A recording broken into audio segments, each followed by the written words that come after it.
Iran മര്യാദയ്ക്ക് പെരുമാറുന്നതാണ് അവർക്ക് നല്ലത്. പശ്ചിമേഷ്യൻ മേഖലയെ വീണ്ടും അനിശ്ചിതത്വത്തിലേക്കും യുദ്ധഭീതിയിലേക്കും തള്ളിവിട്ടുകൊണ്ട് ഇറാന് അമേരിക്കൻ പ്രസിഡന്റ് ഡൊണാൾഡ് ട്രംപ് നൽകിയ കടുത്ത മുന്നറിയിപ്പാണിത്. ഇറാനിലെ സൈനിക കേന്ദ്രങ്ങൾക്കും വ്യോമ പ്രതിരോധ സംവിധാനങ്ങൾക്കും നേരെ ബുധനാഴ്ച അമേരിക്ക പുതിയൊരു ഘട്ടം വ്യോമാക്രമണം അഴിച്ചുവിട്ടതിന് തൊട്ടു പിന്നാലെയാണ് ട്രംപ് തന്റെ നിലപാട് പരസ്യമാക്കിയത്. സമാധാന ചർച്ചകളിലേക്ക് ഇറാൻ ഉടൻ മടങ്ങിയെത്തിയില്ലെങ്കിൽ രാജ്യം കടുത്ത പ്രത്യാഘാതങ്ങൾ നേരിടേണ്ടി വരുമെന്നാണ് വാഷിംഗ്ടണിൽ നിന്നുള്ള മുന്നറിയിപ്പ്. അടുത്ത ആഴ്ച നടത്താൻ നിശ്ചയിച്ചിരിക്കുന്ന ചർച്ചകളിൽ പങ്കെടുക്കാൻ ഇറാൻ തയ്യാറായില്ലെങ്കിൽ രാജ്യത്തെ പ്രധാന പാലങ്ങളും വൈദ്യുതി നിലയങ്ങളും ആക്രമിക്കുമെന്ന ഭീഷണിയും ട്രംപ് മുന്നോട്ട് വെച്ചിട്ടുണ്ട്. ഇറാൻ ഇപ്പോൾ ഒട്ടും സന്തോഷത്തിലല്ലെന്ന് പ്രതിരോധ ഉച്ചകോടിയെ അഭിസംബോധന ചെയ്തുകൊണ്ട് ട്രംപ് പറഞ്ഞു. തങ്ങളുമായി ഒരു കരാറിലെത്താൻ അവർ ആഗ്രഹിക്കുന്നുണ്ടെങ്കിലും അതിന് വഴങ്ങാത്ത പക്ഷം ഇറാനെ പൂർണ്ണമായി തകർത്ത് കളയണോ അതോ കരാർ ഉണ്ടാക്കണോ എന്ന് അമേരിക്ക തീരുമാനിക്കുമെന്നും ട്രംപ് കടുപ്പിച്ചു. കഴിഞ്ഞ മാസം ഇരു രാജ്യങ്ങളും തമ്മിൽ ഉണ്ടാക്കിയ താൽക്കാലിക ധാരണകൾ പൂർണ്ണമായും തകിടം മറിച്ചാണ് പശ്ചിമേഷ്യയിൽ വീണ്ടും ആയുധ ശബ്ദം മുഴങ്ങുന്നത്. ഹോർമോസ് സമുദ്രസന്ധിയിലൂടെ പോകുന്ന വാണിജ്യ കപ്പലുകൾക്ക് ഭീഷണിയാകുന്ന ഇറാന്റെ ആക്രമണശേഷി നശിപ്പിക്കാനാണ് തങ്ങൾ ശ്രമിക്കുന്നതെന്ന് അമേരിക്കൻ സൈന്യത്തിന്റെ സെൻട്രൽ കമാൻഡ് വ്യക്തമാക്കുകയും ചെയ്തു.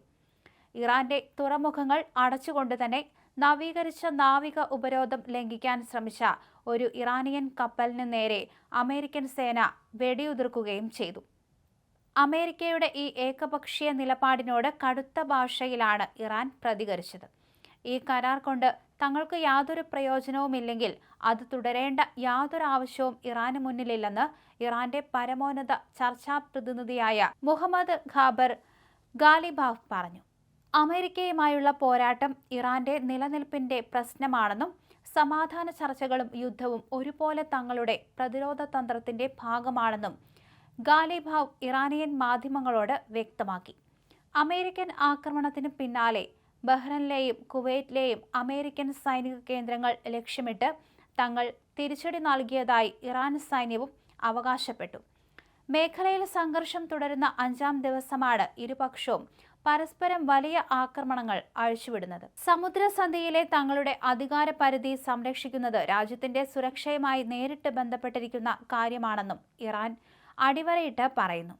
അമേരിക്കൻ സെൻട്രൽ കമാൻഡിന്റെ റിപ്പോർട്ട് അനുസരിച്ച് ബുധനാഴ്ച പകൽ സമയത്ത് 2 ഘട്ടങ്ങളായാണ് ഇറാനിൽ US ആക്രമണം നടത്തിയത്. ഹോർമൂസ് സമുദ്രസന്ധിയിലെ തന്ത്രപ്രധാനമായ ഗ്രേറ്റർ ടൂൺ ദ്വീപിലെ ക്രൂയിസ് മിസൈൽ സംഭരണ കേന്ദ്രങ്ങളും തീരദേശ പ്രതിരോധ സംവിധാനങ്ങളും ലക്ഷ്യമിട്ട് 90 മിനിറ്റ് നീണ്ട ശക്തമായ ആക്രമണം നടന്നു.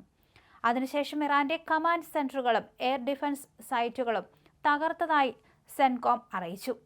ഇറാന്റെ പ്രധാന തുറമുഖ നഗരമായ ബന്ദർ അബ്ബാസ്, ചാബഹാർ എന്നിവിടങ്ങളിലെ റഡാർ സംവിധാനങ്ങളും സമുദ്ര നിരീക്ഷണ കേന്ദ്രങ്ങളും അമേരിക്കൻ വ്യോമസേന തകർത്തെറിഞ്ഞു. തുറമുഖ ഉപരോധം ലംഘിക്കാൻ ശ്രമിച്ച നിരവധി ചരക്കു കപ്പലുകളെ അമേരിക്കൻ നാവികസേന വഴിതിരിച്ചുവിടുകയും ചെയ്തു. ഇതോടെ പേർഷ്യൻ ഗൾഫിലൂടെയുള്ള സാധാരണ കപ്പൽ ഗതാഗതം പൂർണ്ണമായും തടസ്സപ്പെട്ടിരിക്കുകയാണ്.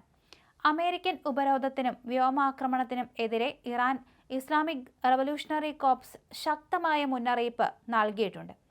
അമേരിക്കയുടെയും അവരുടെ സഖ്യരാഷ്ട്രങ്ങളുടെയും സാമ്പത്തിക താൽപര്യ സംരക്ഷണത്തിനായി ഉപയോഗിക്കുന്ന മറ്റ് എണ്ണവാതക കയറ്റുമതി പാതകളും പൂർണ്ണമായും അടച്ചുപൂട്ടാൻ തങ്ങൾ നിർബന്ധിതരാകുമെന്നാണ് ഇറാന്റെ മുന്നറിയിപ്പ്. ഇത് നടപ്പിലാക്കിയാൽ ആഗോള ഊർജ്ജ വിപണിയിൽ വൻ പ്രത്യാഘാതങ്ങൾ ഉണ്ടാകും.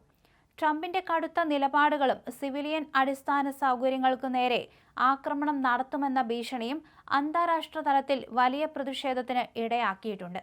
ജനവാസ കേന്ദ്രങ്ങളെയും സാധാരണക്കാരുടെ അടിസ്ഥാന സൗകര്യങ്ങളെയും ലക്ഷ്യമിടുന്നത് അന്താരാഷ്ട്ര നിയമപ്രകാരം യുദ്ധക്കുറ്റമാണെന്ന് ഐക്യരാഷ്ട്രസഭയുടെ മനുഷ്യാവകാശ മേധാവി വേൾക്കർ തുർക്ക് മുൻപ് വ്യക്തമാക്കിയിരുന്നു. എന്നാൽ ഈ വിമർശനങ്ങൾക്കൊന്നും വഴങ്ങാതെ ഉപരോധം കർശനമാക്കാനാണ് ട്രംപിന്റെ തീരുമാനം.